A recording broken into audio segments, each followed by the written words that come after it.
Hello, ladies and gentlemen. Welcome to my research project titled Competition in the Music Program. I am John Sikorski, and I am currently a music ed student here at Roosevelt University. I wanted to start with a little personal snippet about myself. Again, I said I was in the music ed program. I played in high school marching band for 3 years, and I've been on staff for 3 different marching band programs. 2 of those were competitive, and one of them was not competitive at all. They mostly did the maybe local festivals and just football games. That's about it. So it's not a whole lot of experience in terms of just quantity. I mean, only 6 years, but I think I've gained some very valuable insight into how these different types of programs operate and how some of the director perceptions and ideologies behind why they do some of these things. So I want to start and just get us in the right setting here. Competitive marching band has a very specific sound and has a very specific look on the field. A band that primarily does pep rally stuff and just does Hello, ladies and gentlemen. Welcome to my research project titled Competition in the Music Program. I am John Sikorski, and I'm currently a music ed student here at Roosevelt University. Let's start with some personal background about myself. I said I'm in the music ed program here.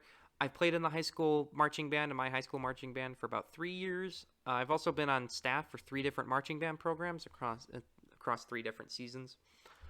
2 of those programs were highly competitive, and one of them was not competitive at all. They pretty much just did the football games. Still a ton of fun, but just, a completely different side of things. I realize my camera's blocking my picture there, but oh well. So it's 6 years of total experience in specifically with marching band on that side of things, which isn't a whole lot in the grand scheme, but I think I've gained some very valuable insight on how these programs operate and some of the attitudes of both the directors and the students within them.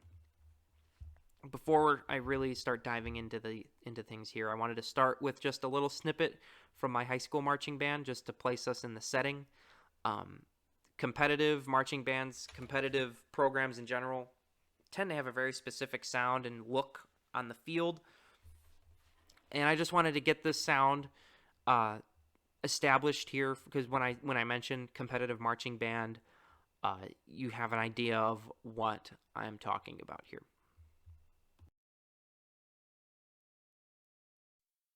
I could feel my blood turn black. This greed runs through my veins. It consumed me.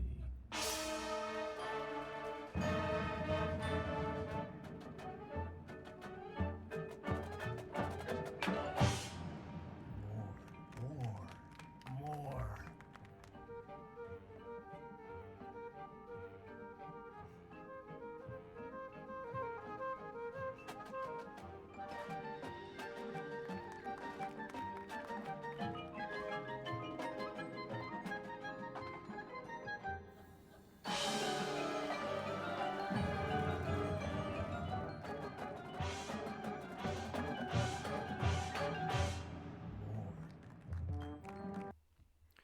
Okay, so let's begin with my research process here. So as you can see, I had a lot of experience with marching band, so I thought that's what I wanted to write about. So I threw marching band out there into various scholarly search engines just to see what would come up, because I wasn't 100% sure where I wanted to go with it. I know there's a lot of things out there about the value of marching band, the benefits, what the students can get out of it socially and musically. And then this article here that I highlighted came up, Attitudes of High School Band Directors and Principals Towards Marching Band Contests.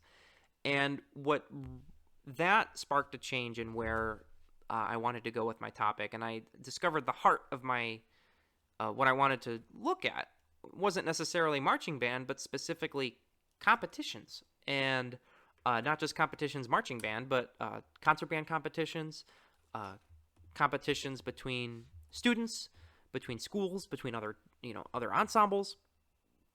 So that was the new direction that I decided to go in, and a perspective I wanted to consider was the perspective of the students, because again, I've worked with multiple directors. I know what their ideas are. I wanted to know what the students' ideas were, and in my time in the marching band, I didn't really have much of an opportunity to talk with the students in that way. Plus, this project wasn't exactly on my radar at the time. So I found this article here: Secondary Student Perspectives on Musical and Educational Outcomes from Participation in Band Festivals. That's a mouthful. And I thought this was perfect. This was exactly what I was looking for. And so I went into there, and for the rest of the information that I found for this, I went through the citations at the bottom of that article, because I really liked what it said, and I wanted to see where else it pulled from. And they ended up being two of the articles on this page here too.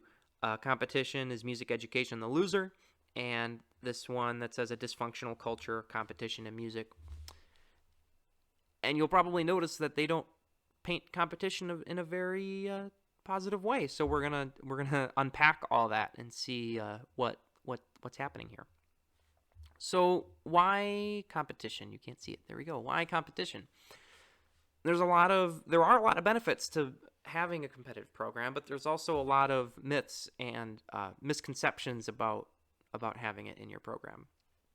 One of the benefits is that it gives you an opportunity to measure your rate of progress. If you're doing multiple competitions in the span of a semester, if you put all those scores next to each other, you'll have a decent idea of how your group is progressing over the course of the semester. Now, again, they're all going to be different adjudicators, and they'll all have different experiences, different things to say, but it can give you a rough idea of what's happening.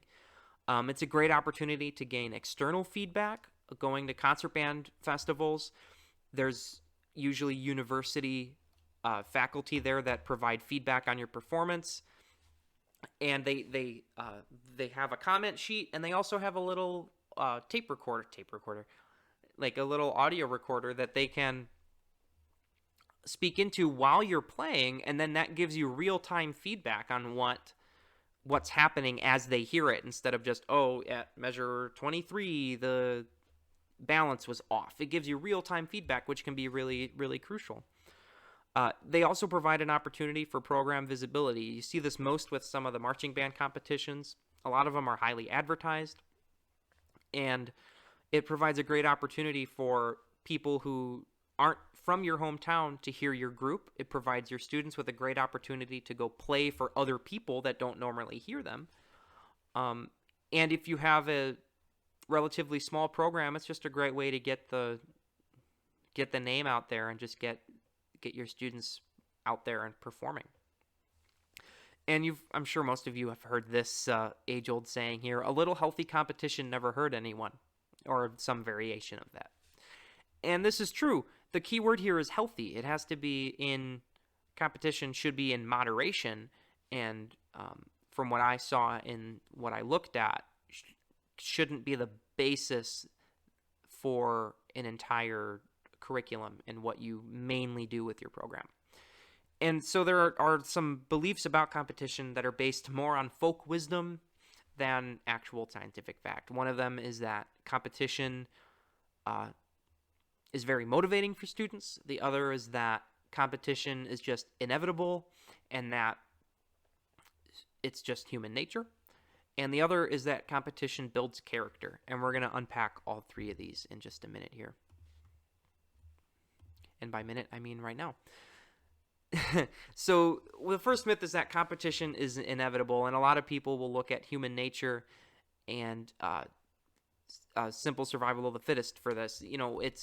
We are humans, we are animals, and that leads people to believe that we are just competitive by nature. It's not something we can help, not something we can avoid. And there may be some truth to that, but in an educational setting, what typically happens is that our competitiveness, rubs off on our students, and then it becomes a circular pattern where if we have had a lot of competitive experiences in in our time, some of that may rub off on our students, and then we'll look at them and say, oh, look, they're only 10, but they're already being really competitive. They really want to, be number one in, everything that they do, or maybe some specific subject. And we'll say, oh, it's just human nature. They're so young and they're doing this. But in fact, it's usually our influence that's making that happen. The second is that competition is a motivating factor.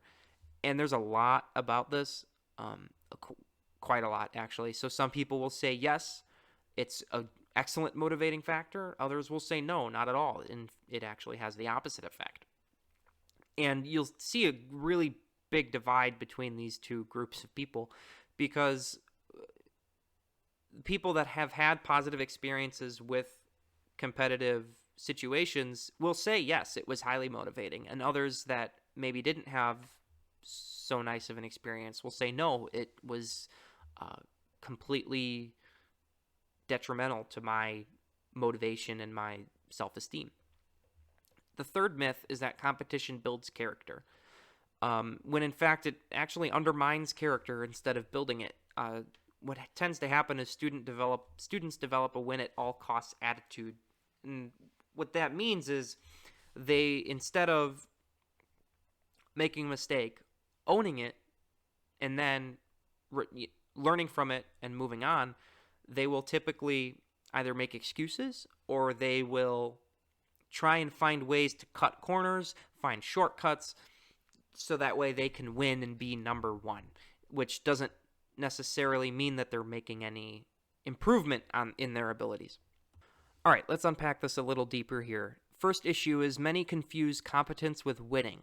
High ranking is not an indicator of personal growth. Just because your group is consistently performing really well at contests, you're getting really high scores, that doesn't mean that every individual student is improving on their instrument.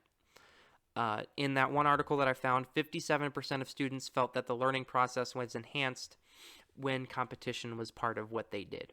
It's only half. So you have half of your students saying, this is wonderful, I love this, let's keep doing it. And the other half is saying, it's not fun. And then somewhere in the middle there you have students saying, well, maybe, I don't know. The second issue here is that competition produces few winners and many losers. This is the same with any sporting event. You go to a baseball game, only one team gets to win. You go to a marching band competition, you have anywhere between 10 and 15 bands playing in a day. Only one of them gets to take home that first place trophy. The rest of them go home with usually best captions, so it's either best woodwinds, best brass, best percussion, and then the rest of them go home with a trophy that says that they played that day.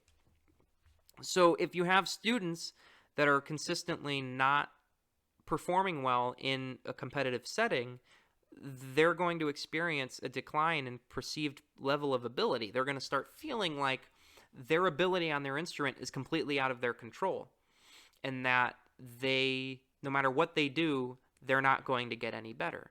And this goes into that self-esteem and whole motivation issue that I mentioned before. And the third issue here is that competition stifles creativity and expression. Most solo competitions have a set list of repertoire that students can choose from. And the issue with this is that students, if there's a piece they really want to play, they really want to perform for other people, they don't have that opportunity because they are being limited by what the competition has listed, so that way they can be fair to everybody. All right, let's look at motivation.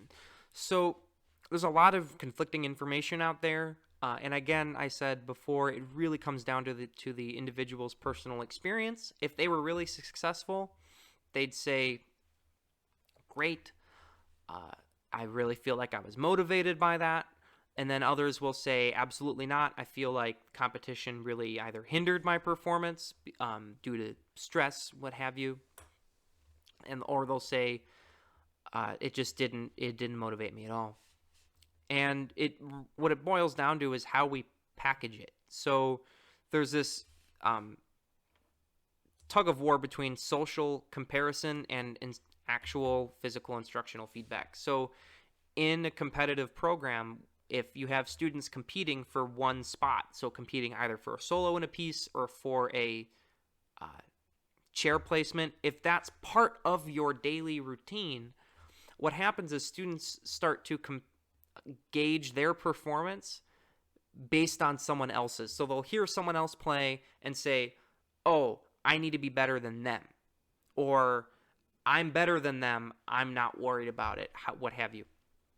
And then there's instructional and actual instructional feedback where you are actively and consistently providing feedback on the student's performance, on their current state of ability on their instrument, so that way they have something rock solid to base their playing off of rather than the performance of someone else, which can cause a whole host of social issues within the program as well. And what happens here too is that they often attribute success to ability rather than effort. So they think that ability is something they can't change, and we talked about this earlier. They'll start to believe that ability is something they can't change, they have no control over it, and therefore they won't have much success on their instrument, where it really boils down to effort and how much effort they put into it. And that is what improves their ability and then also their success at competitive festivals and things like that. So this brings me around to my final point. What does this all mean for teachers? And the answer is another question, and you have to ask yourself, what is the purpose of the competition? If you're introducing competitive elements into a program, if you want to go to a competition, you have to think about, why am I doing it? Are you using it as an assessment of the group? Do you want to gather some feedback, find out how you're playing at that moment? Are you using it for a performance outside of school? Is it a chance for your students to go play at a really nice concert hall, or maybe at Lucas Oil Stadium downtown in Indianapolis? Are you using it for purely recognition purposes? Are you really proud of your group? Do you want to be recognized for that? I've seen it. It happens. You want that accolade. Some people like that hard, that plaque that says best in day, best of show, whatever. Is it part of the school tradition, school culture? Is hosting the competition, the district competition, a tradition for your school? Does the school just have a culture of just being really competitive, of students being competitive with each other to really motivate them to be the best that they can? And is it an opportunity for students to hear other groups perform? If you're going to go to a competition, are you going to stay and hear what other groups sound like and how they play? Too often what happens is a group will go, they'll play, they'll do their thing, and then they'll leave. And then usually leave the director to accept any rewards that might be given. So these are things that we can think about when competition is part of our program, and some of them are positive, some of them are negative, some of them aren't anything on their own, but depending on how you package it and how you combine it with other aspects of your program, can be a real boon to your students, and it can really be a motivating force and get them to really push themselves. And at other times it can be more of a hindrance, and they'll see competition as something they dread every year. To close, I just want to bring us back around to the quote that I had in the first few slides that said, "A little healthy competition never hurt anybody." And I just want to state that it's true. It doesn't. But we have to just keep those things in mind. What is the purpose of the competition in our program? How are we using it? And are we really using it in the right ways for our students? Thank you very much. Have a good day.